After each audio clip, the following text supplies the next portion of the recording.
We're here. The mic is working now. Sun's out. Guns out. Let's get into it. Hey, what's going on, everybody? It's your boy, Mark Summers. Major Linux, twitch.tv/Major Linux. Yes, I am audible, and it's time once again for another episode of Tech Talk Today. It is June 20th, 2024. If I am not mistaken, it is the first day of summer. So, you know, now the clothing vibes. That's right. It makes sense. It makes sense. How are you all doing today? Ionized Girl, thank you for joining. Again, I do apologize for the tardiness. This time I was ready. I was ready to go. I was still vibing to the track that is currently playing, but I was like, all right, let's go. I can't delay. But then my mic was like, yeah, nah, we're just not working today. Sorry. I don't know what to tell you.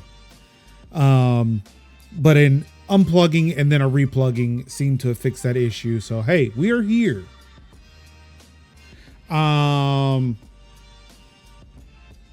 Hope everybody is doing all right. Hope Juneteenth for all my black folks was good. Everybody else, hope you took some time to learn, to contribute, to fund black folk. I did some resting, a lot of resting. I played some, actually, no, I take it. I didn't just rest. It may not look like it back here, but I did clean some of the studio. I got some replacement parts for my Roomba. They recommend that you, I mean, granted, probably so they can make money off of it, but they do recommend like you change the bristles, the filters and stuff like that on it. So I took some money, I did that. So now it's got new brushes and stuff and new filter, and I cleaned the floor enough to where it was able to kind of vacuum without any issues. Even though I didn't clean it enough for a good 5 minutes. It had an Ethernet cable tail that I had to get out, and it grabbed some plastic it found from somewhere and had it stuck in one of the bristles. But I mean, all in all, it was a average Roomba clean for this floor, because again, like even there's just stuff on the floor over there. Like that's my Stay Puft Marshmallow Man on the floor with laying on top of a backpack. Let's see. I did also play some games. I played more than just Idle Champions yesterday. I actually did turn on my Steam Deck for the first time in probably about a week or so. And played some of the Steam Next Fest stuff.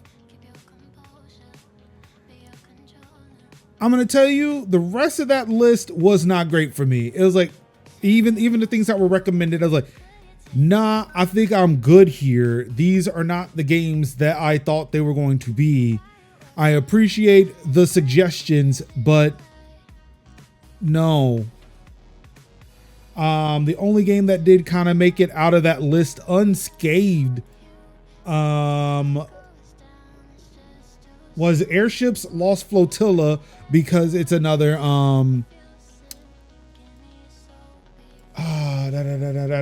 it's another Vampire Survivors like game.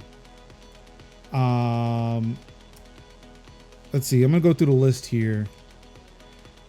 Keylocker, while it seemed like it was gonna be cool, like a nice little turn-based battle, like a turn-based RPG, the style of it just wasn't clicking for me. Anatria, which of course I think I knew was another Souls-like, which I'm like, yeah, no, I do not have time for that. I could not find Blood. I think I have that installed on the PC, and I might try that. Parcel Core, Fading Skies, two other games that I'm gonna have to try on the PC, because neither of them would load on the Steam Deck. Fading, well, I don't know, I might try Fading Skies again, because like I said, it wanted to load, but then it was like a black screen. Nothing ever came up. Parcel cores, as soon as you launch it, took me right back to the Steam menu. So I'm not sure if it was just because demo expired. I don't know. It did not load on my Steam Deck. I'm gonna try again on the PC. On your tail, no, that was more of a kind of like, I mean, the mission that they start you off with is like, hey, you either talk to this dude and explore the town, you can walk about the town and look at everything that's going on, or you could try to help solve a mystery or like like a mystery or whatever. And I'm like, okay, let's try the mystery. And it's like, hey, find things that are wrong with this area. I'm like, yeah, no, I'm not doing that. Bo, Path of the Teal Lotus is for you Hollow Knight perverts out there. Haters rise up. Wizard of Legend 2, a roguelike that seemed fun, but also like, look, Hades is out now. Can we talk about the technology of last night's show? The technology of last night's show. What show from last night?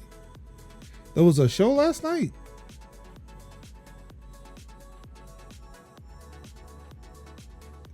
I'm confused. Kendrick pop out and show. Oh, I did not know that was a thing. Oh wait, I remember he was doing a show for Juneteenth. And I checked out. I have no idea what happened there. If you got some points of reference, we can go to it. I would love to talk about any type of tech, even if it is just like, okay, who did this? It was streamed on Prime Video in 4K. Yep, did not know. I was too busy finishing Archer and watching trying to catch up on 6-month-old Plex content. It was on Twitch for free too. Yep, did not know. Was completely unaware of anything that was happening in the outside world outside of 6 months ago. I mean, within the last 6 months. See, Caravan Sandwich was recommended. Did not like that one. Dungeons of Hinterberg. Also, what? Yeah, I don't know. Again, I am not Kevin. I love the indie scene. I'm glad there are people making games in the indie scene, but this is like, man, these are a lot of far out concepts, and it's like, I can't wrap my head around any of this. DJ headset was plagued with production issues, so live production wasn't set up for them. Ooh. See, okay. Now, just off of that, it makes me wonder, why do people not test things ahead of time? Granted, sure, I'm not sure if Diogen was here for the start of this stream, but yeah, maybe 5 minutes ago, I had a technical issue. I was able to solve it within a minute, but I don't know. I feel like if you're going to be on Amazon Prime, you're going to be on Twitch, like with all this big brouhaha, you should have at least tested your equipment beforehand. And like, I get it. Like if at the last minute something happened, but for a lot of these productions, it's never last minute. It's always, oh yes, I'm going to trust my shit and it's always going to work. And it's like, no, boo boo, always test your shit before you go live, dog. To put it in perspective, DJ had bought on like rapper after rapper after rapper, like 10 different acts in a 45. Yeah, I feel like there should have been some testing, some rehearsing. I mean, I don't know. Maybe it's just like the feel of the live form. You know, we just got to get out there. We just got to go. So, I don't know. Just test it. Well, if it's on Twitch, is there a Twitch channel I can go to look at? Oh wait, if it's on Amazon Prime, I should just be able to. Let's see. Kendrick Lamar, Amazon Prime. Okay, so how to watch it.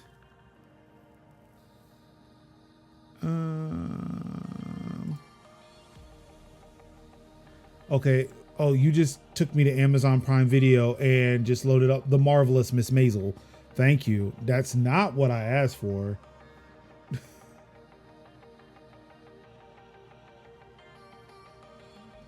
Okay, so it's on Amazon Music. So let's see, twitch.tv/Amazon Music. Hopefully there is an archive of this.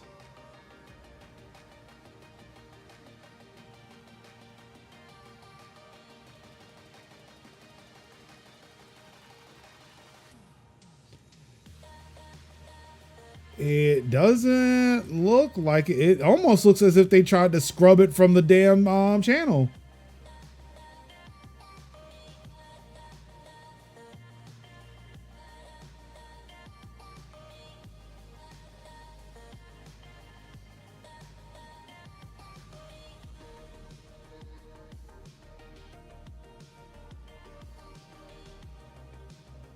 Yeah, it almost looks like they scrubbed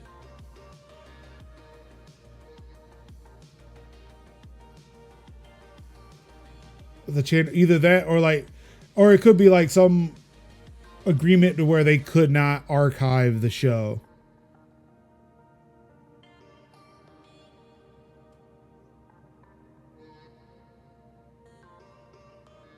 That makes sense. That makes sense. Because yeah, it is not on Twitch. Oh, but by the way, I guess I could show it to you. But yeah, it is not on Twitch at all.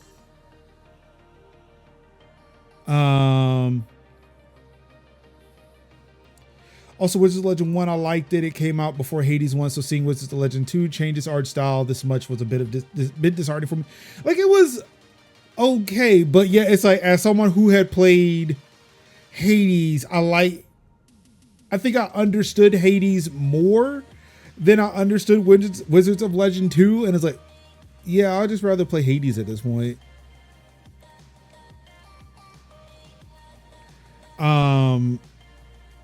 But yeah, it's coming to a point where it's like, and it should be okay. Like, I do not vibe with,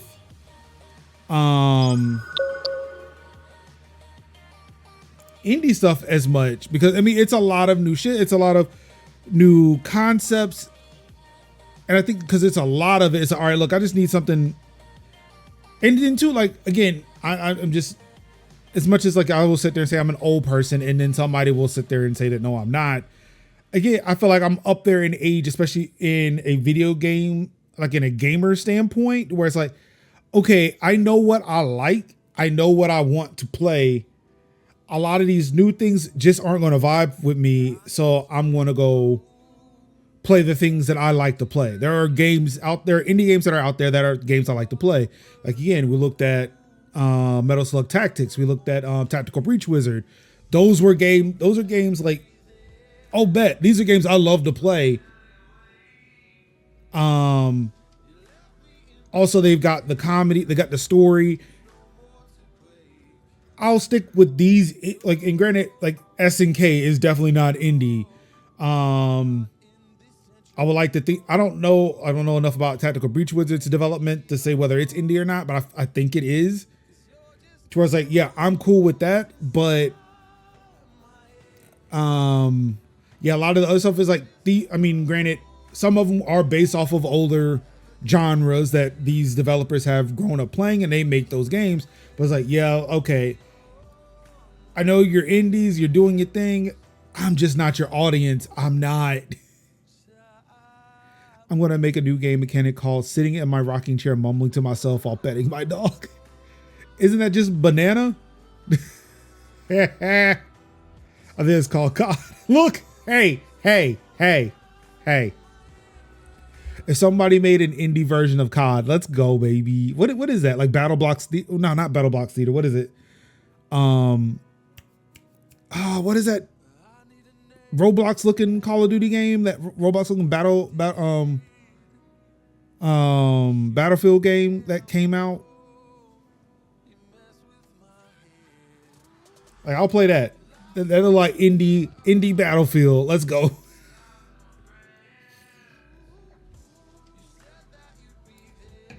Um,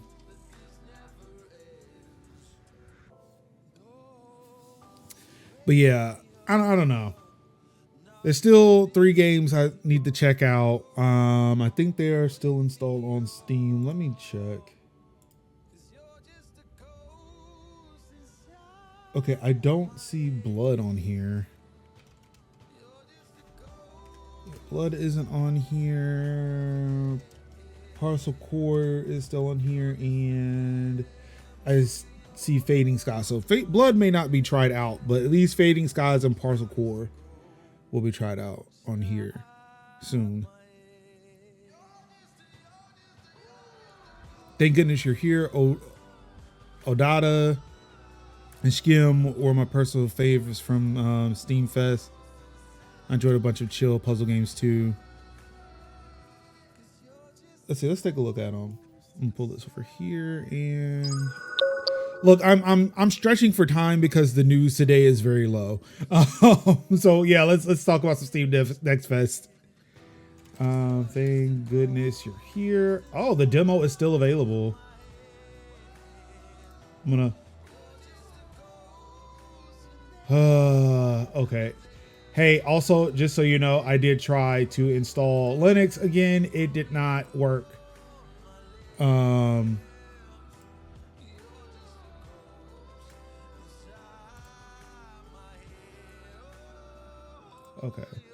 there we go. All right, so now I should have access to my D drive. There we go. It did not go very well, even the second time, because I realized I did not have a way to use like a voice. I didn't have like a voice meter. Like,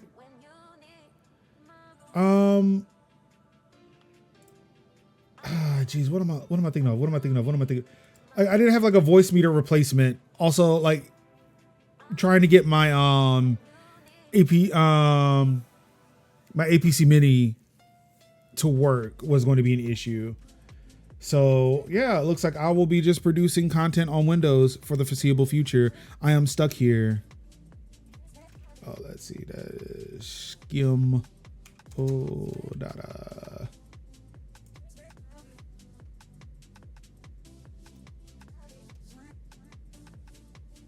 A tactile music player. Okay.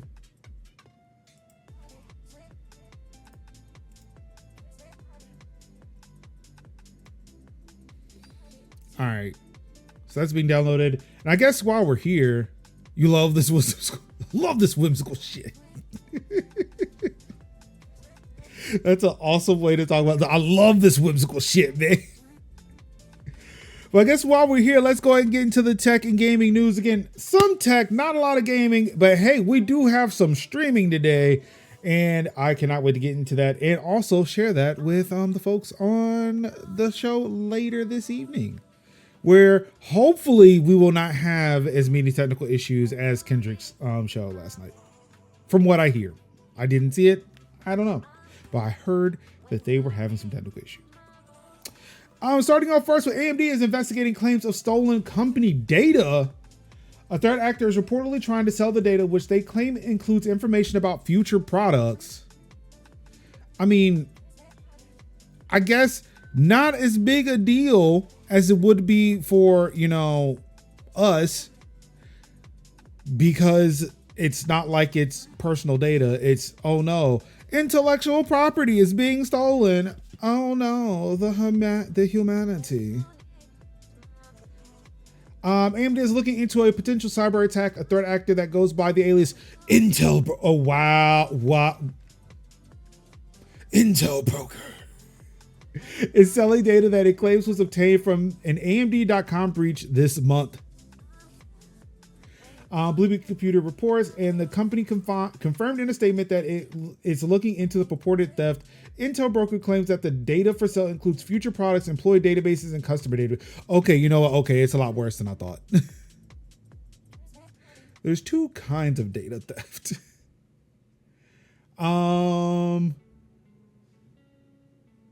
When they steal the company's data, that's one thing. When they steal the customer's data, exactly. See, when they steal the company data, look, I can give 2 shits. But when you steal it, when you coming for me, oh, bet we got problems. And plus, I feel like that's potentially worse than not employee, but company data. I feel like, no, okay. I feel like, all right, let me make an argument. I feel like there's 3 types of data. There's company data, there's employee data, and then there's customer data. 2 of those data I am concerned about because employees shouldn't be dragged into shit and customers shouldn't be dragged into shit. If you're still in company data, like IP data, hey, you know what? That's on y'all. Y'all figure that shit out. We are aware of a cyber criminal organization claiming to be in possession of stolen AMD data. We are working closely with law enforcement officials and a third-party hosting partner to investigate the claim and the significance of the data.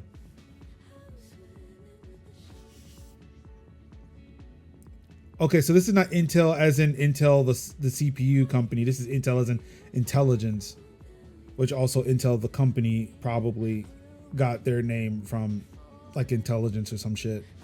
AMD didn't immediately reply to a request for comment from The Verge. In the past, Intel broker has attempted to sell data allegedly stolen from Europol, the Home Depot, and the health insurance marketplace DC HealthLink. In 2022, AMD confirmed it was investigating claims that the hacking group Ransom House stole 450 gigabytes of data.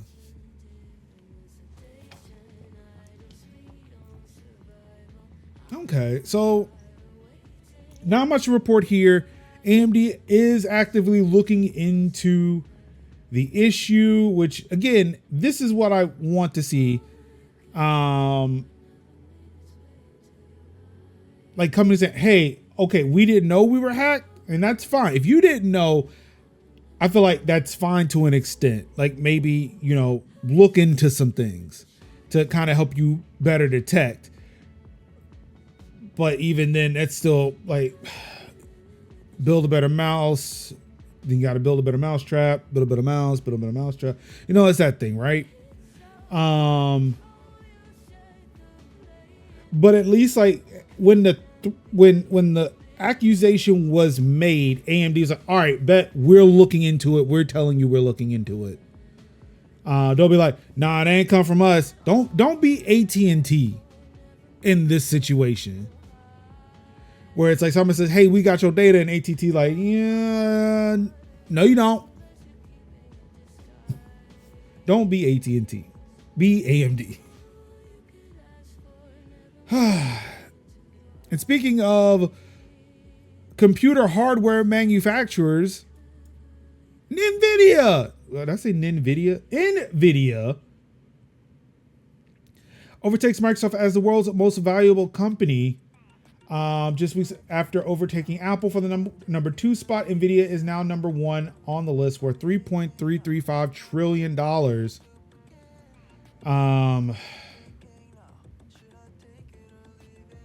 So at the close of trading on Tuesday, its share price stood at $135.58, up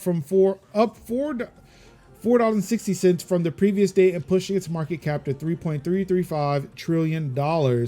That's more than Microsoft at 3.32, and Apple at 3.29 trillion, and Google at 2.17 trillion. Nvidia shares split 10 for 1 after June 7th, lowering the overall share price, but the spike in the company's value has been jarring. Its share price has gone up 160% in 2024, and the company only passed the 2 trillion mark in February. And that is because everybody's pushing into this AI. Nvidia seems to be the one that's very poised to take charge in that. All right.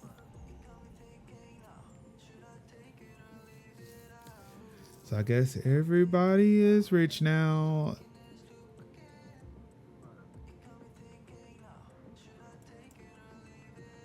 Windows 11 24H2 is released to the public, but only on Copilot Plus PCs for now. The rest of the Windows 11 ecosystem will get the new update this fall. Also, keep in mind that this update will be recallless because of security issues and Microsoft going back to the drawing board to figure out, all right, how do we make this even more secure than we didn't make it the first time? But yeah, it seems like a lot of this stuff that was in 24H2 was specifically tailored to these AI CPUs or these Copilot Plus CPUs. So, excuse me. So, yeah, there's nothing really. There's nothing for us regular degular PC users in this release.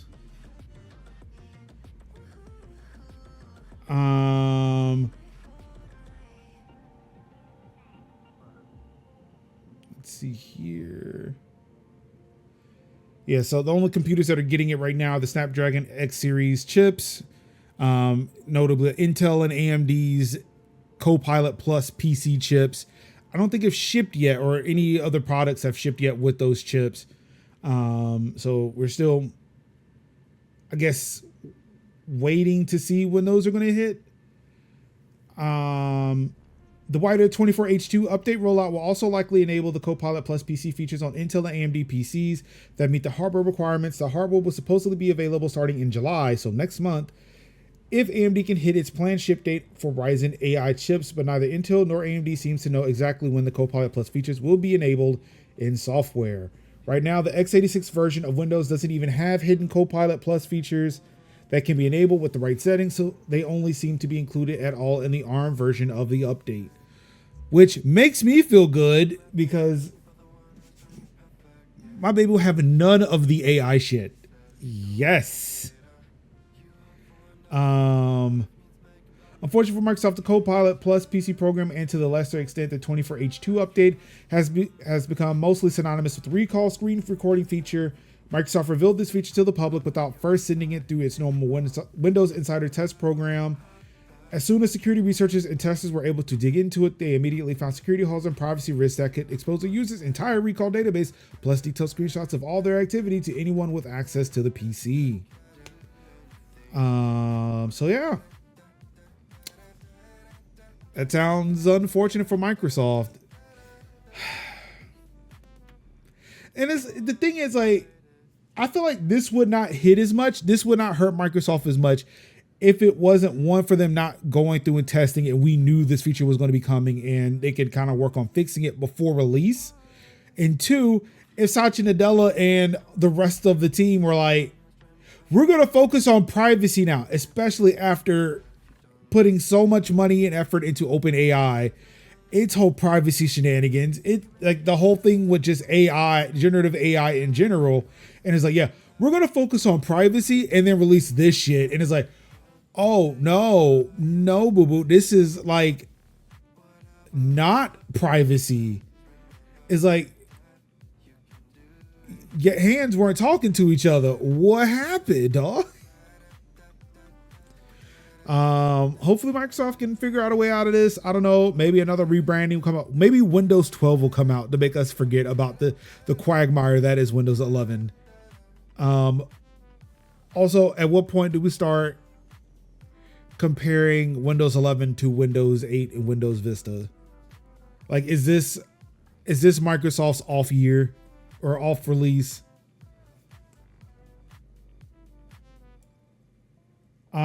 Speaking of updates, you may want to update your Windows PC to avoid a serious Wi-Fi vulnerability. Let's see, the vulnerability CVE 2024-30078 can let hackers deploy a malicious packet to devices connected to the same Wi-Fi network in places like airports, coffee shops, hotels, or even workplaces. From there, hackers can remotely run commands and gain access to a system, all without any user interaction or authentication. Microsoft rolled out the patch as part of its monthly security update on June 11th. Windows 11 8 Vista is the Xbox One X, or Xbox One and PS3.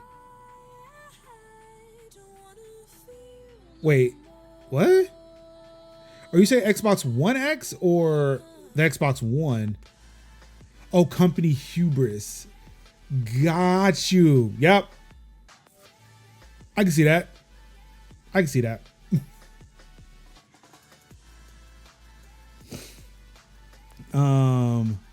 The fact that you was confused over the it's like, are we talking about the whole series or just one of them?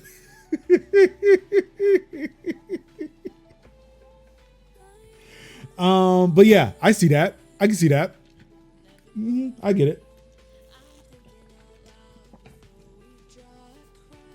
So, like I said, Microsoft has labeled the vulnerability as important, which is the company's second highest severity rating for security vulnerabilities. Even if you don't plan on taking your laptop to the coffee shop with you anytime soon, you should delay this patch. Yeah, I'm probably still going to apply it, even though I don't, my Windows PC does not connect to the wireless, even though there is a wireless radio in here. And I have noticed that it still works very well, because every time I go to install Linux or when I install Fedora, it asks, hey, do you want to connect to this wireless network? Dude, do you not detect an Ethernet port? Like, it's on. You were downloading shit. Why the hell are you asking me for wireless right now? But yeah, I'll probably run this update before it's too late. And I think you should too.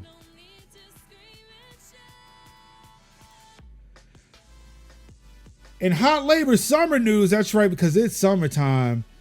Amazon union workers and the Teamsters have inked a deal. Let's go. Let's go. Let's go. Chris Smalls, one of the dudes I look up to. When I grow up, I want to be like him. Chris Smalls, you know the deal. You know the vibes. Amazon labor union workers have joined forces with one of the biggest unions in the U.S., hoping to get Amazon to the bargaining table. Amazon labor union ALU members voted to affiliate with the International Brotherhood of Teamsters in a move they will hope will bring new life to a years-long struggle to secure union contracts for Amazon warehouse workers. Amazon has tried to block various efforts to unionize across different branches of the company since at least 2000, but the movement to unionize warehouse workers only gained steam in the past few years. The Teamsters, founded in 1903, is one of the biggest labor unions in the U.S. Employees at the Staten Island warehouse known as JFK 8 became the first Amazon workers to vote to unionize in 2022. They still don't have a contract as the union struggles to get Amazon to the bargaining table. Union members at JFK 8 approved an affiliation agreement with the Teamsters after 3 days of voting, the group announced today. That means that a new ALU International Brotherhood of Teamsters IBT Local 1 will represent some 5,500 Amazon warehouse workers at JFK 8. If any other Amazon warehouses in New York City vote to unionize, Local 1 would have jurisdiction for their workers as well.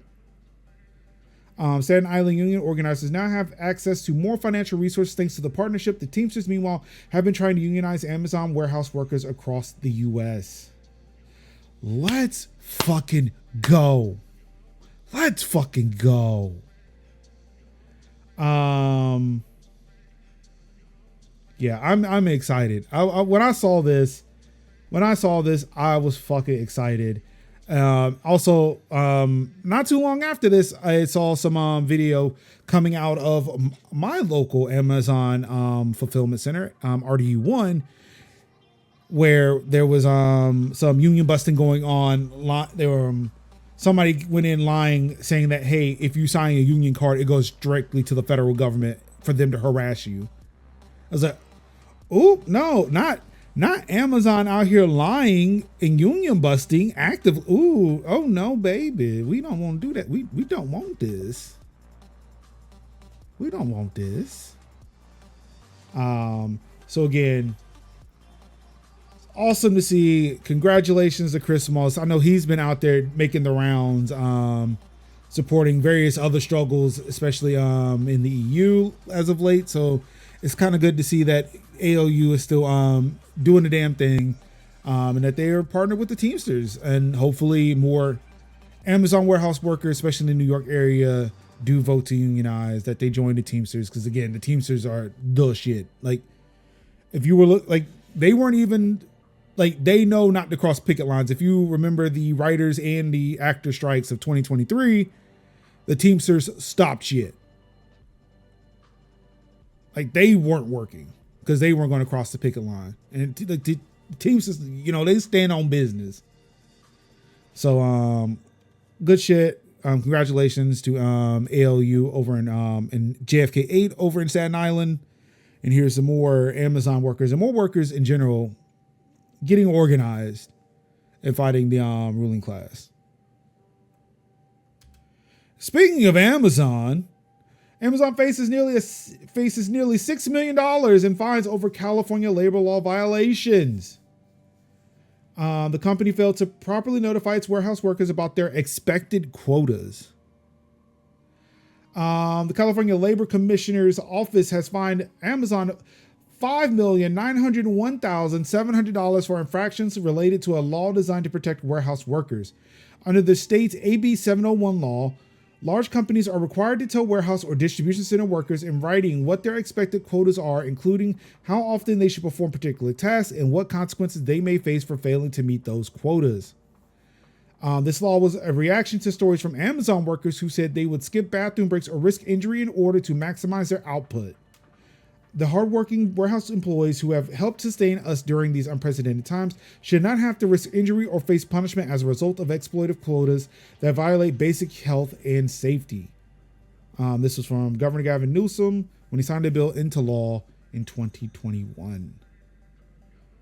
According to the California Labor Commissioner, Amazon failed to meet those rules at two of its facilities in the cities of Moreno Valley and Redlands, with 59,017 violations logged during the labor office's inspections. Well, I guess that would, so it looks like that is $100 per violation. I think, right? I think that math is right. Yeah, like $100 per violation. It's one of the first big fines levied thanks to AB 701, which took effect in January 2022. The tech giant claimed it did not need to provide written information because it uses a peer-to-peer system. Fuck you, Amazon. Fuck you. The peer-to-peer system that Amazon was using in these two warehouses is exactly the kind of system that the warehouse quotas law was put in place to prevent. Undisclosed quotas expose workers to increased pressure to work faster and can lead to higher injury rates and other violations by forcing workers to skip breaks. And this is from Labor Commissioner Lily Garcia Brower in an official statement.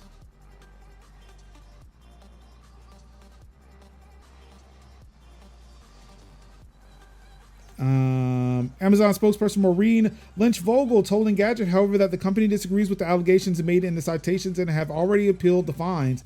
The truth is, we don't have fixed quotas. At Amazon, individual performance is evaluated over a long period of time in relation to how the entire site's team is performing. Employees can and are encouraged to review their performance whenever they wish. They can always talk to a manager if they're having trouble finding the information. And this is, fuck Amazon. Fuck Amazon. Also, again, for $6 million, this is a slap in the wrist. I mean, sure, they don't want to put out any money, but yeah, like $6 million coming out of Amazon is a slap in the wrist.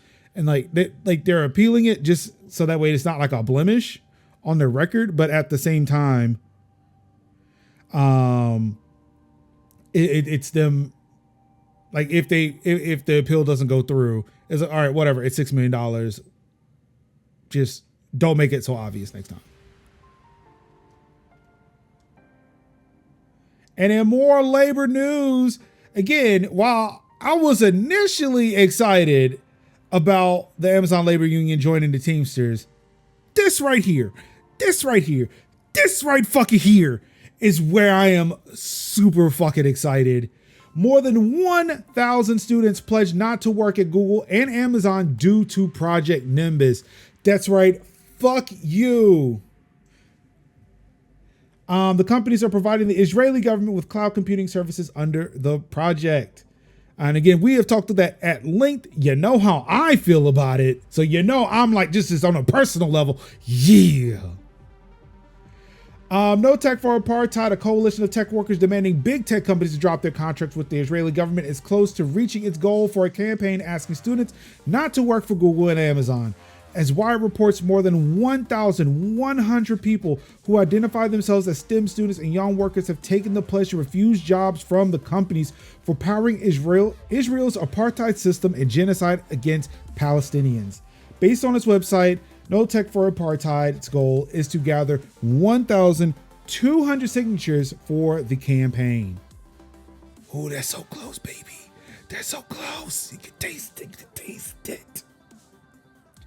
As young people and students in STEM and beyond, we refuse to have any part in these horrific abuses. We're joining the No Tech for Apartheid campaign to demand Amazon and Google immediately end Project Nimbus. This is part of the pledge. Google and Amazon won a $1.2 billion contract under Project Nimbus to provide the Israeli government and military with cloud computing, machine learning, and artificial intelligence services. A Google spokesperson previously denied that the company's Nimbus contracts deal with highly sensitive classified or military workloads relevant to weapons or intelligence services. It does not matter. The fact that you are providing cloud services for a government that is actively committing fucking genocide and an ethnic cleansing of a native people, I don't give two shits if it has anything to do with the weapon systems. You're still facilitating government activities that are going towards erasing a people off of the fucking planet.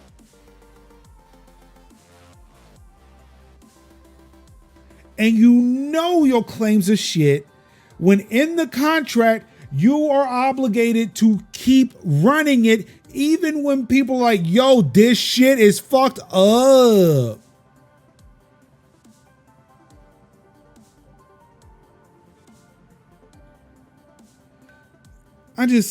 Oh my goodness, what the fuck, bro? No Tech for Apartheid had also organized actions protesting tech companies' involvement with Israel in the past, including sit-ins and office takeovers that had led Google to fire dozens of workers. In March, one of its organizers was fired from Google after interrupting one of its executives at an Israeli tech conference in New York and loudly proclaiming that he refuses to build technologies that powers genocide or surveillance.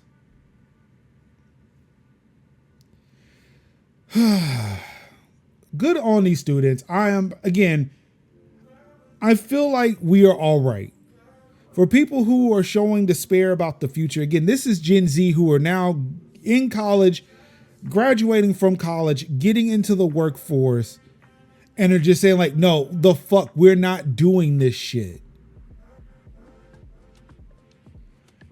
And it's been nice to see that for the most part, especially for people who have like a shred of fucking humanity, to be like, look, we missed it. We missed it. Like we were the people, like it's like for Gen X, it was like, look, we missed it. Millennials, like, look, we got grinded in it. And for both of those generations, look at Gen Z, said, look, before you get here, understand what the fuck we did. Like, learn from our mistakes. Learn from our mistakes and fix this problem. We're all broken, bloodied, beaten. Here are those lessons. Please help us fix these problems. And then like for some of us who still got the energy to fight at our big age, because again, in tech and just in capitalism, like, yeah, it's our big age. We'll provide you that. We'll give you that cover. And like, I will stand 10 toes down. Like, again, I told my family, they asked me what I was doing on college campuses during encampments. I said, look, I'm here to sit there and support these kids by any means fucking necessary. They are doing something for us that we are too old to do, that we don't have the energy to do. We don't have the capacity to do because we did what we were told and now we're stuck. So yeah, I don't mind sitting there backing up the younger generation. I will throw my old tired fat ass body at the fucking gears if it means that these kids can sit there and go on and keep doing the things that they need to do to sit there and save us. My union is very angry about the cops beating the student protesters, as they should. As they should. And as much as they keep complaining about outside agitators, it's people like us who will make sure these kids can do the things that they need to fucking do. This shit needs to stop immediately. It is going like, and I love how, like, you know, so they say like capitalism will kill us all. Oh, we're all going to die anyway. Then fuck you. Get the fuck out of my way. Because I want to choose how I want to die. If that's the case, if we're all going to fucking die, I'm going to choose how I want to die. I'm not going to let some rich oligarch tell me how the fuck I am going to die.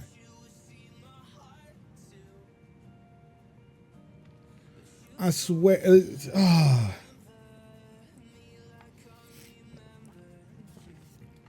Again, I'm here for Gen Z. I'm here for the Gen Z to fuck up the fucking system and to make sure that Alpha, whatever is after Gen Z, yo, they are fucking ready to go. Like, look, all right, your turn. Jump in there. Let's go.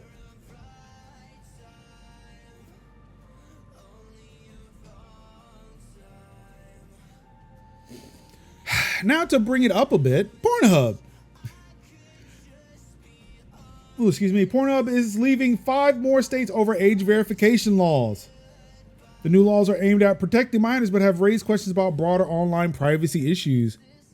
We got to take out the boogeyman in our generation for Gen Alpha's rise. Exactly. Like, if we could sit there if we could sit here and break down these bigger monsters, or like at least it's like a video game, right? Where it's like you chip off enough of that fucking armor to let all the squishy people go in there and get at the insides, all the critical shit. All right, bet.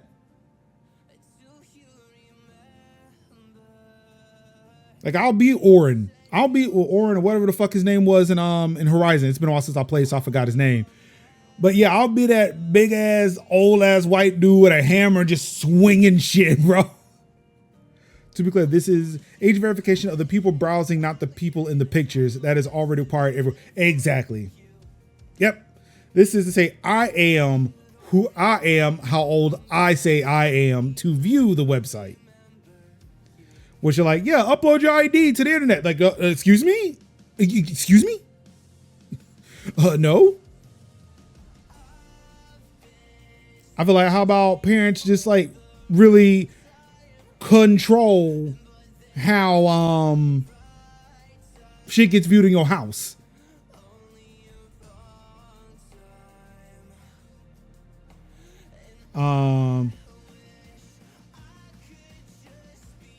Yeah, I can see that. I can see how that's a very bad headline. Yeah. Stop.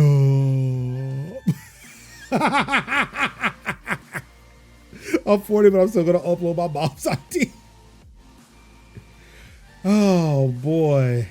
Pornhub will cease operating in 5 more states this summer due to new legislation that requires age verification on adult entertainment websites. The move is in response to a wave of recently passed laws that require porn websites and other platforms with explicit adults-only content to collect proof of their users' ages.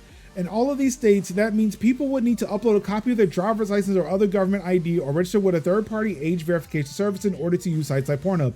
Yeah, no, fuck you. Like, do y'all know how secure? No, wait. No, I realized what I was about to ask. Fuck that. No, they don't. Lawmakers from these states the states included are Idaho, Indiana, Kansas, Kentucky, and Nebraska. Let's see, it closed down in Texas last week and has been closed in Arkansas, Mississippi, Montana, North Carolina, and Utah, and Virginia previously. That's right. I cannot view it here. Lawmakers from these states who support age verification laws said the rules would keep children from viewing explicit content. For example, the Kentucky bill framed pornography as a public health crisis with a corroding influence on children.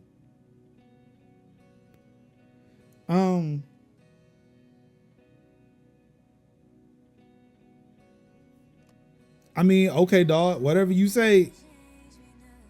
The VPN Sales Promotion Act of 22. Oh, yeah, most definitely. But also,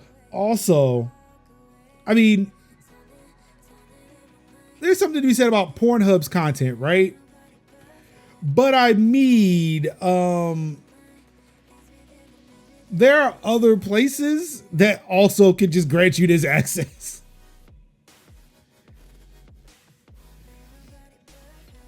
I mean, let's see here. I'm gonna pull this up over here. Now, I'm not looking at anything bad. I just want to know something. I just want to know how a website is described. Certain American social news aggregation, content rating, and forum social networks could give you access to some content if you were really needing it in a pinch. But yeah. Pornhub parent company Alo has countered that the approach taken by these laws puts users' privacy at risk and may not actually prevent minors from seeing explicit content. After Louisiana enacted a similar law last year and Alo remained in operation with the government-supported age verification service, Pornhub traffic in the state dropped 80%. These people did not stop looking for porn. Alo told the Indiana Capital Chronicle they just migrated to darker corners of the internet that don't ask users to verify age. Alo is formerly called MindGeek. Really? Did not know that. If they're not hosted in that state, they don't have to follow that state's laws. And if they're not hosted in the US, they don't have to follow US law either.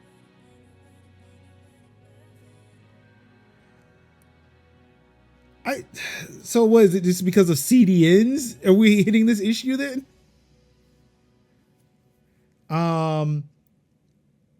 But yeah, they just migrated to darker corners of the internet that don't ask users to verify age, that don't follow the law, that don't take user safety seriously, and that often don't even moderate content. Boy, that was a weird sentence to read. The company advocates a device-based age verification solution rather than state legislation to keep minors off of adults-only sites. Okay, CDNs and payment processing. Okay.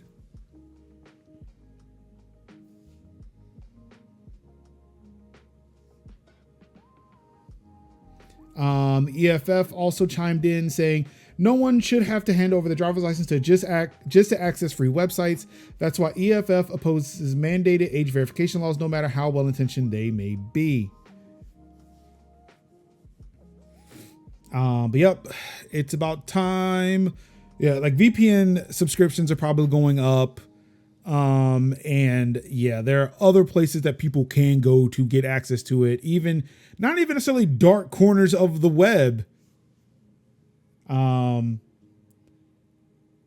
But yeah, I'm also wondering too, because it says like Pornhub traffic dropped in Louisiana by 80%, right? I wonder if it picked up in another state that also allows it.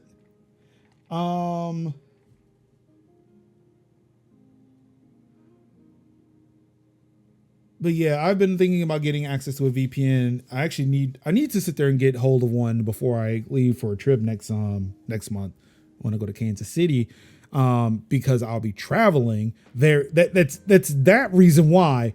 But also, just so you know, this shit works even if you try to visit on a mobile network. I use Mozilla because I like Mozilla and I want to support them, and that's who I use. That's what I use. I was using Mozilla's before I kind of turned my pockets inside out, and it was like, oh, that's it. It's Movat under the hood, but resold by Mozilla. Oh, okay. Yeah, I was using Mozilla before I ran out of cash and couldn't afford the money for the subscription. So I do like Mozilla's service a lot. Let's see here. Snap will pay $15 million to settle California lawsuit alleging sexual discrimination. The company, however, denies it has a problem with gender-based pay gap and harassment. Again, you're saying two different things, Snap. You're paid $15 million to settle a lawsuit, but you say you didn't do it? Then why did you pay? It's a thing of like, I don't know. If I was a company who was being accused of something that I did not do, and I have the evidence to back it up, I would rather continue to fight and say, hey, I did not do this. I'm sorry. which is true, I guess. But I don't know. I'd leave no stone unturned to make sure my reputation was not sullied. As, oh, he's willing to put $3 billion into this to prove that he's not. I don't know. Maybe he's telling the truth here. But to pay $15 million to settle and then say that he's not, I don't know.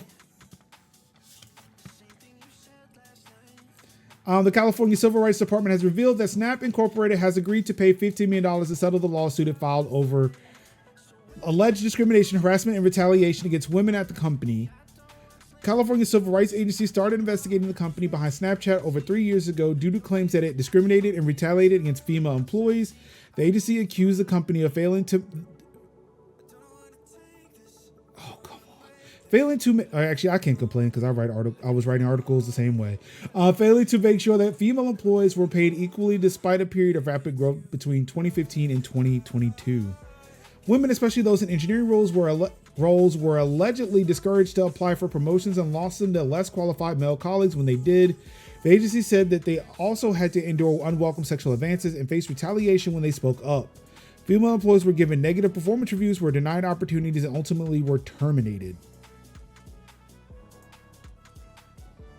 Also, it's kind of bad for your reputation if this keeps going.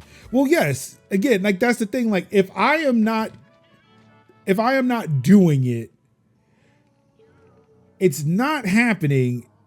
And somebody's trying to tarnish my reputation or the company's reputation because like they're mad. They're trying to get at me for something.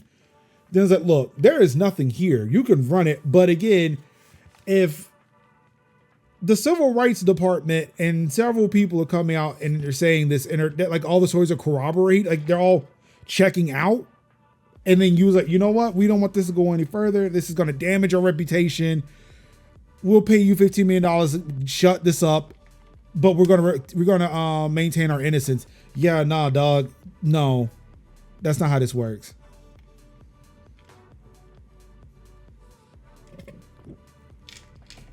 Snapchat denies the company has an issue with pay inequality and sexual discrimination. In a statement sent to Politico and Bloomberg, it says it only decided to settle due to the cost and impact of a lengthy litigation. I'm sorry, if you did not believe this was the thing you were doing, then you should continue to pay. That's just, my personal belief here. Quote, we can't care deeply about our commitment to maintain a fair and inclusive environment. We care deeply about our commitment to maintain a fair and inclusive environment at Snap, and do not believe we have an ongoing systemic pay equity, discrimination, harassment, or retaliation issue against women. While we disagree with the California Civil Rights Department's claims and analysis, we took into consideration the cost and impact of lengthy litigation and the scope of the CRD's other settlements and decided it is in the best interest of the company to resolve these claims and focus on the future, the company explains. Yeah, nah, dog, that just means, hey, we don't want to run out of money at the company, so what if we just pay you to shut the fuck up and we just move on? Huh? Because really all you want is just money, right? That's all you want is money.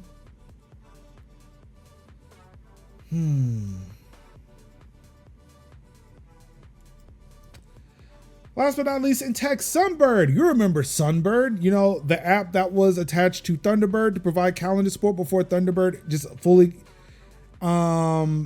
incorporated it into its product. But then, the name was being used to sit there and the name was repurposed as an app to give you iMessages on Android, and then Nothing picked it up to try to offer iMessages on the Nothing phone too, only for all of this to kind of just go into a shitstorm because of how they were doing the iMessages to Android bit. Oh yes, money with no real change. The best capitalist choice. That was a mouthful. Yeah, so Sunbird is still around and they're trying to roll out their iMessages for Android app for $199 a month. In a press release issued last week, Sunbird announced that the 171,000 users on its waitlist will be getting invites to start using the app in beta. These invites are said to be rolling out in phases starting this month. The new beta only supports iMessage, but will eventually re-add support for RCS via Google Messages, Sunbird says. So far, though, we haven't been able to find many users who have actually gotten access to the app since Sunbird's announcement.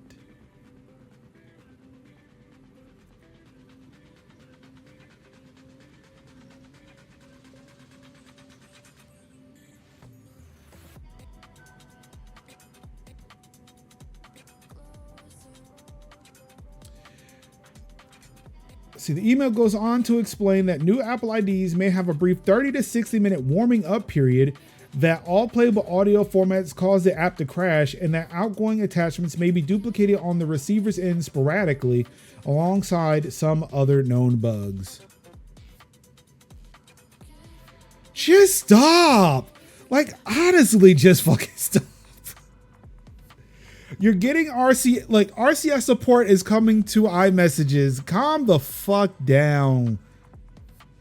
Like, again, it's that other thing too, where there are other apps that both users can use if we want these features.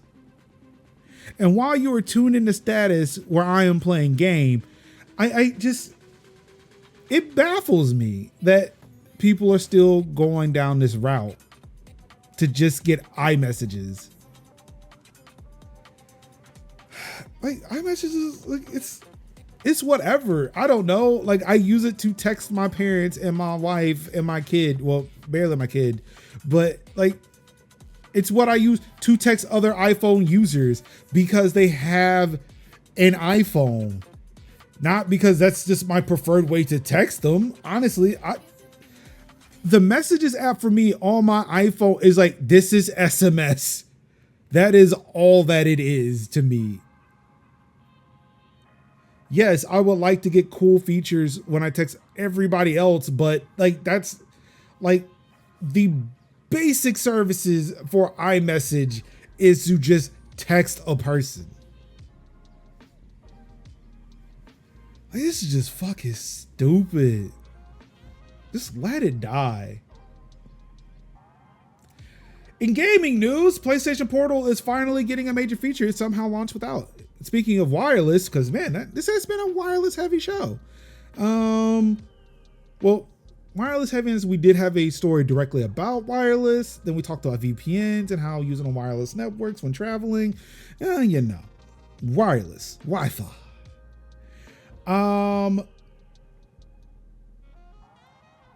Let's see. Yeah. Blah, blah, blah. As much as a limited, PS Portal was even more limited back by its own software that people initially realized. The big omission was the handheld's lack of any ability to deal with public Wi-Fi networks such as those found at hotels and cafes. PS Portal simply couldn't work with the sign-in portals that require you to enter a room number and so on. So anyone who took it out of their home needed to connect it to a hotspot from their phone or laptop. That all changes today. A big update was just released for Sony's dedicated remote play service. It introduced sign-in screen support specifically to allow PlayStation Portal users to be able to connect to public Wi-Fi networks. The feature is not as seamless as you might hope. However, it requires another device to do the authentication, such as your phone or tablet. Once you install the update, the PS Portal will now display a QR code that you need to scan with your phone, which then allows you to go through the login process. It's quite surprising that the PS Portal still doesn't offer a basic web browser to navigate the login screens of those networks, but the update at least offers a solution. Yeah, like, just pop up a browser and a keyboard. What are we doing? That's where this just seems so fucking dumb.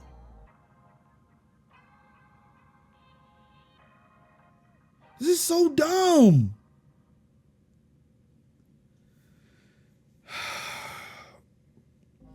I don't know why companies do the absolute most for something that is so fucking basic. It's just pulling up a fucking browser. Their consoles and Nintendos keep getting jailbroken and rooted through the browsers. That's why they're shot.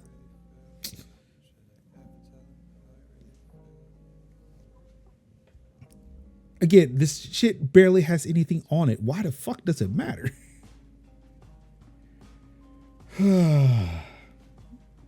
This is why I say thank you, Steam Deck. Thank you, handheld gaming PC market, you might be a little saturated, as some people, Gamers Nexus might think. I don't know. I have not watched the video yet. But I don't know. You allow me to do things that dumb shit like the Switch and the PlayStation Portal do not allow me to do. And that's sign in to public Wi-Fi networks if I so choose. Also, install VPNs. You know, things that I should be able to do with my devices. And this is why we love you, Steam Deck. Oh, excuse me. All right, in streaming news. That's right, we have streaming news.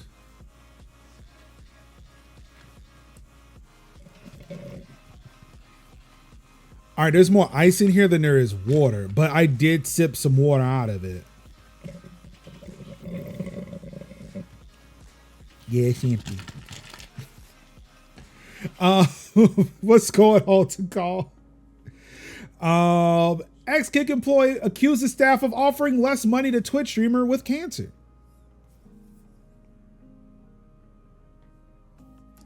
When are we going to forcibly push with leg this streaming platform off the face of the earth? Please and thank you. A former Kick employee is accusing staff at the streaming platform of being racist and discriminating against streamers who have autism or are battling cancer. On June 17th, ex-Kick staff member who only referred to herself as Melissa posted a video to YouTube exposing her fellow employees of inappropriate conduct. Melissa claims that she resigned and decided to leave the company because the office environment was extremely hostile. Oh, I'm not either. But also I'll look at this as every streaming platform. I did that already. I made sure I did that already. Both my insulin and my Cymbalta. So I'm good today. People who were surprised by Kick's actions in the boardroom really not paying attention to their social media. Right. Like, it's been the whole thing. Like, and I feel like we've even covered that. I've covered that on DCA. Like, they were like the place that, oh, you got kicked off from Twitch because you did some allegedly problematic thing. Hey, come to Kick. We don't care as much.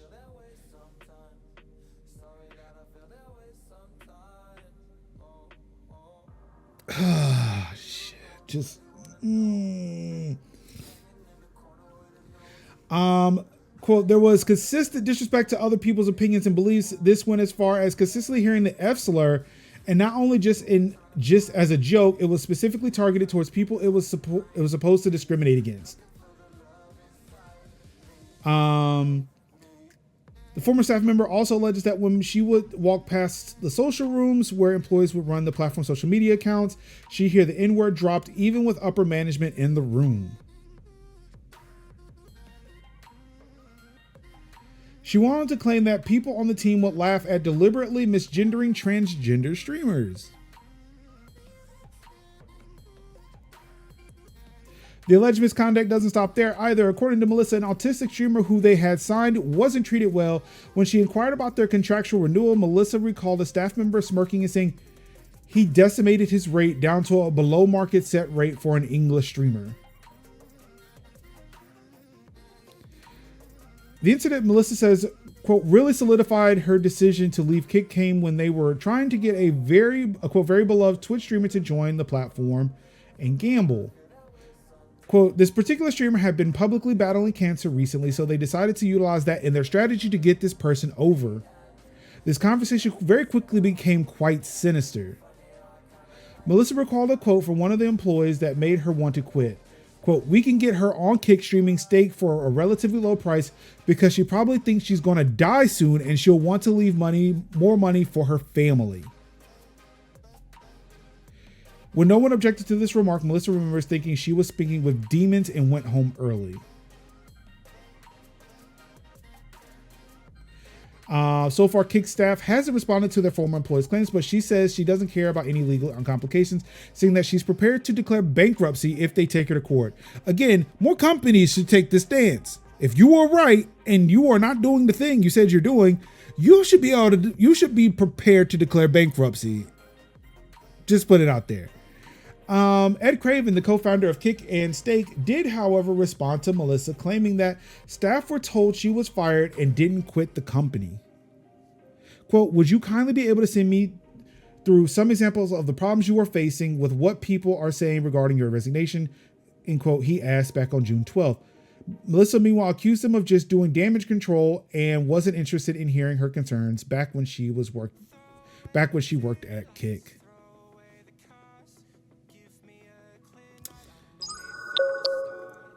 So yeah,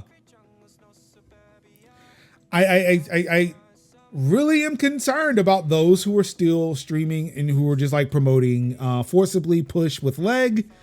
And yes, when I refer to it not in that article, I will continue to say forcibly push with leg, because yeah, no.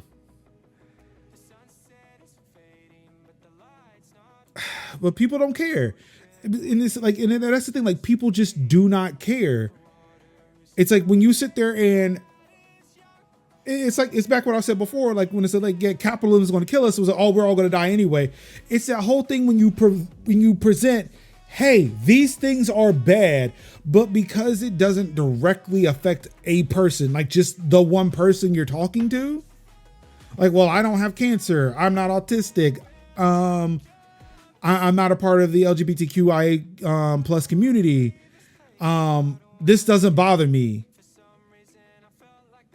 And it's like, what the hell do we do? What do we do?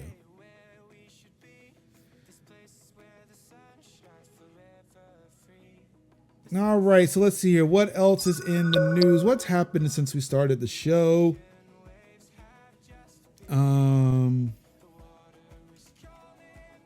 Let's see. Oh, wrong button. The Copilot key isn't working on some Copilot Plus PCs. Wait. Oh no, did they replace the Windows key with that joint? No.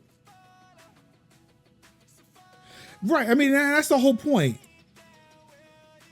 It's like people just do not have the fucking empathy for the rest of humanity. And it is just awful. It is fucking awful. It is like when I talk to people, it's like, yeah, like, look, I believe socialism could happen in my lifetime. It's like, yeah, I don't see that happening. It's like, I like to remain optimistic, but then also just reading that article and it's like, oh wait, no, okay, yeah, I can see it. I can see it.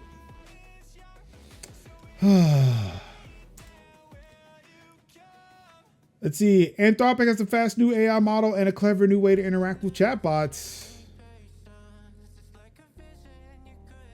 Lenovo squeezed 8 speakers into its chonky new tablet.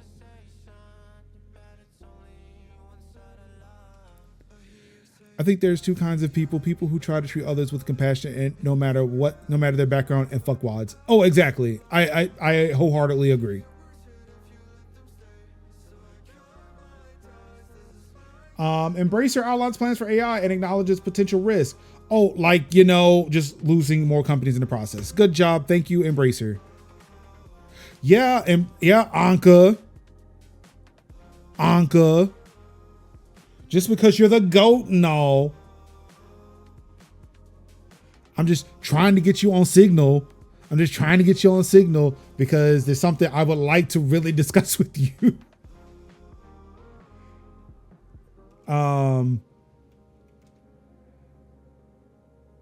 Let's see. Elden Ring boss promises from Software won't lay off its workers like other video game companies. Okay. We're gonna hold you to it. Elden Ring's big new base game patch finally lets you summon Torrent to fight the Elden Beast. EU delays decision over scanning encrypted messages for C-Scam. Now, Major, you got to go to an Anka stream and schedule a meeting. She too big for a text now. I mean, you're right. She is.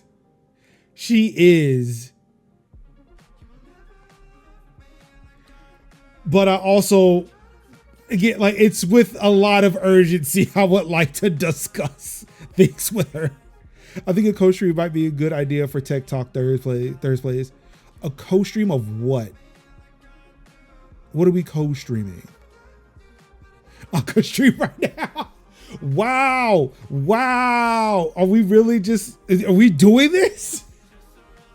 It's urgent. Oh, shit. I mean, y'all both got Game Pass. Pick something. I mean, if Anka streams with us, it would just technically be a third place stream because she's still a host. As much as she is not on the show, she is still a host. Like I said, like I'm employee 0, she is employee 1. Wow, really? It's like that though. Using Spectrum's own incompetence to her advantage.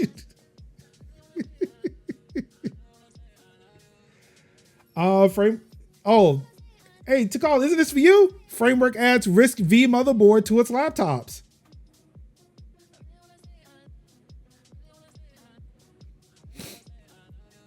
I mean, technically, we could all just sit there and stream from our respective channels and just give like 4 different views as to what's happening on the Tech Talk Thursday stream. Oh, it's not ready? Framework said, no. Every time I see that, I think about you, but I was like, Oh, wait, you want to go back? You want to go back?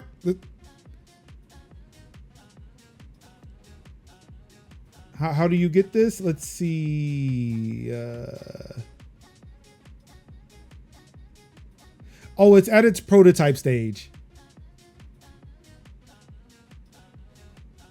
Though the hardware is at the prototype stage, it should be available to developers, tinkerers, and hobbyists through Framework's marketplace store at some point, along with all the necessary components for Linux support. Who wrote this? PC World. Okay, cool.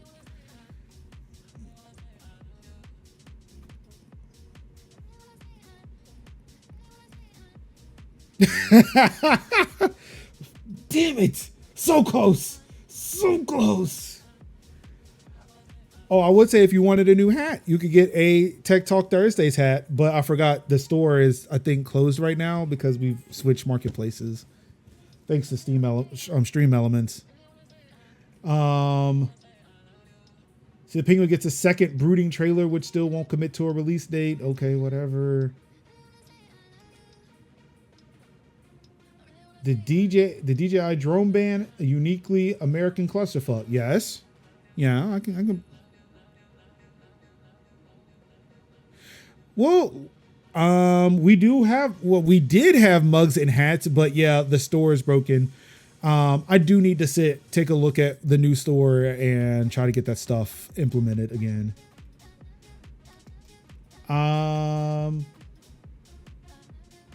Slave 0x developer stream.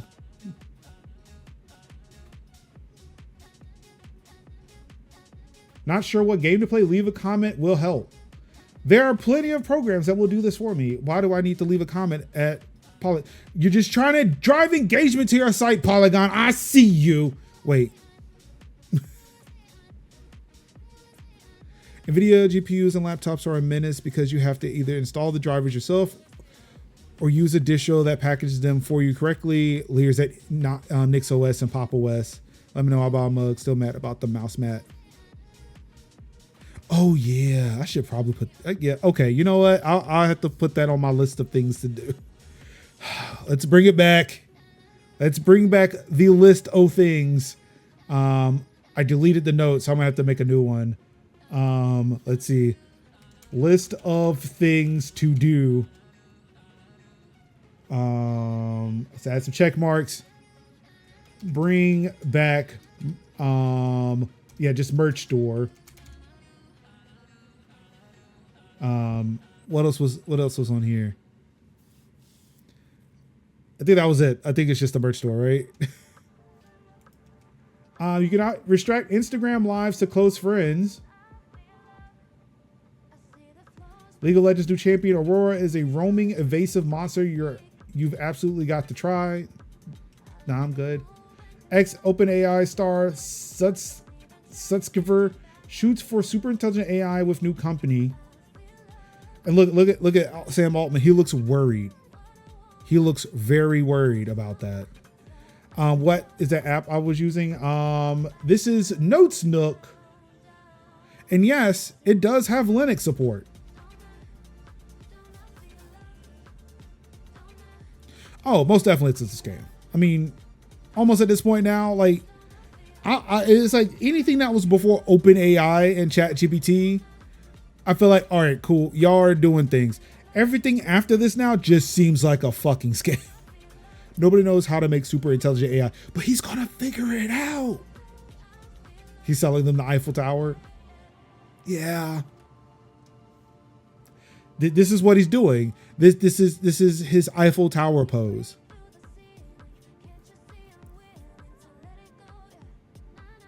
And this is why Sam Altman is looking at him like, dude, what are you doing?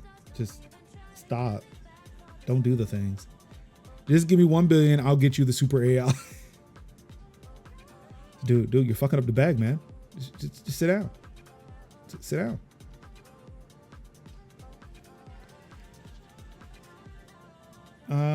Let's see.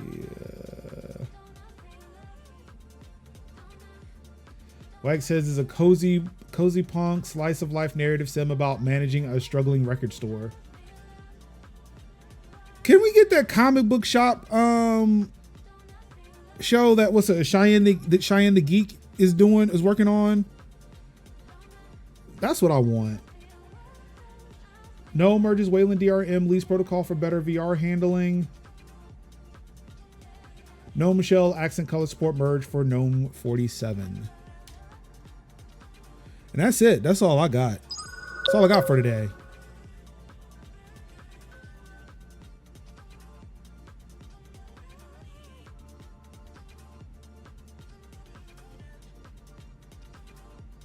Oh, let's see, a phone bank? Might look into that. I'm trying to wait to see if there's any protests going on this weekend. How do you use this technology? I'm old. Anka, just if you have Signal installed, look for a user named Major Linux. You will more than likely find me. Also, Anka, you were younger than me. What's the number after? Oh, I think it might be, I forget. I set up the username, but I forget. Hold on, let me find out.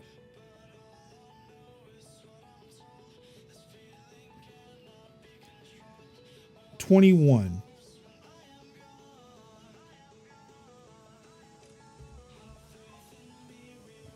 See, I set up Signal back when it was phone numbers. So, hey.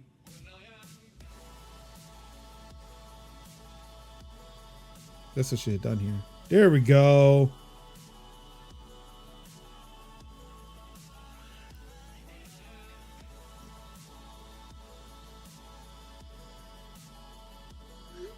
All right, bet. No, no, they didn't. But I've also decided that I'm not going to change the phone number, because when I told my wife my plan, she was like, well, let me know when you're going to do this, because I have your phone number tied to so many things in relation to like insurance, and it was mainly insurance shit. And I'm like, fuck. Yeah. I did. And of course, as soon as I, okay, our unit meeting has been rescheduled. So as soon as I pop into Signal, I get a couple of messages from Signal. But yeah, because it's tied to insurance shit, school shit, all that, it was just decided did not change it, because I'm like, this sounds like a nightmare. So I did find the setting that should keep unknown numbers from text. With it, when unknown numbers text me, it puts it into a different feed, like a different like inbox or something like that. So hopefully the amount of text notifications I get should go down. Hopefully.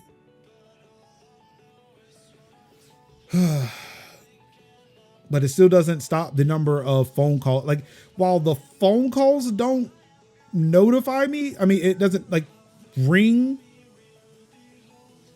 Like the phone doesn't ring when unknown numbers call me. The problem with the unknown numbers calling is the fact that it pushes everything down. So it's like I can't see people that I have called or have called me. So it's like when I go into my phone log, I have to scroll to find the last person I actually did talk to, if I haven't talked to them in like a day or so. Because I get like 10 to 20 calls a day from unknown numbers. So it's a fucking nightmare. It's a fucking nightmare, and it's just like I just don't want to deal with this. But I still may use my Google Fi number when signing up for new shit, and it's like, yeah, I'm gonna curb the rest of this. I don't want to make this worse for me.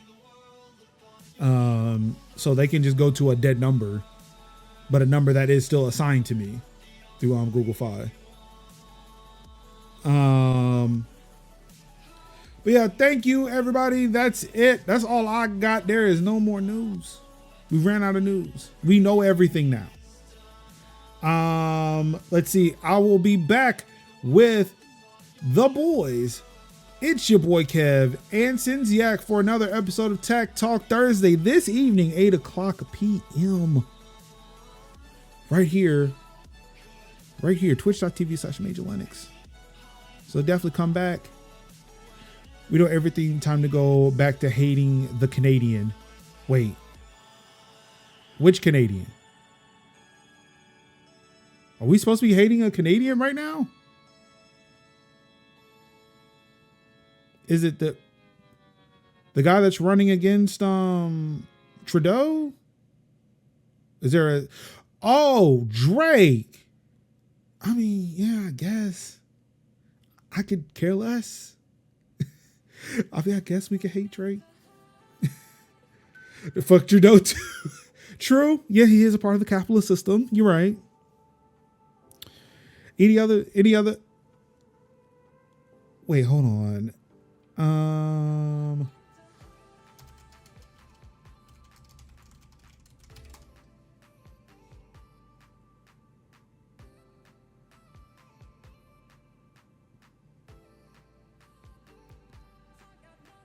Okay, no, so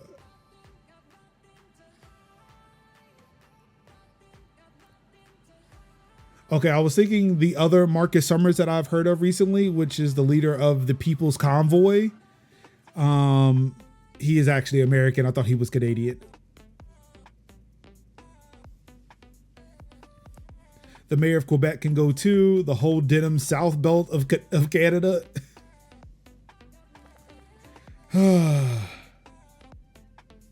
Capitalism, what have you done to us? We knew, but nobody heeded your warnings. Anywho, yeah, I'm going to get up out of here. Thank y'all so much. Of course, y'all could have been anywhere in the world watching any stream, or you could have been reading the tech, gaming, streaming news yourself, but you said no thank you. There are some people we need to forcibly push with leg. And if we keep fighting, we will. Also, big shouts out again to Amazon Labor Union and the Teamsters. Big shout out to No Tech for Apartheid. It's Hot Labor Summer. It is the first official day of Hot Labor Summer. Sun's out, guns out to fight oppression. Y'all know the deals. Y'all know the vibes. But until next time, all I've got left to say to you wonderful people is nobody is going to protect us but ourselves. I love you. In peace. How?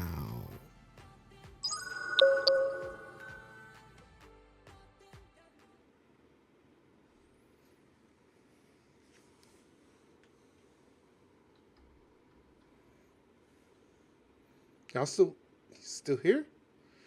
Anywho, thank you so much for tuning in to another video. Really do appreciate it. Of course, if you like the content that you just saw, feel free to like, comment, subscribe, do all the things that the YouTubers ask you to do. I guess that includes me now. Anywho, yes, like, comment, subscribe. Really do appreciate it. Support the channel over Patreon, PayPal, whatever. Check out the links in the video. To anything else I might be pushing, hawking, I don't know. Did I sell out by now? I recorded this ages ago. Have I sold out? Let me know. But until then, I'll see y'all next time. Peace out.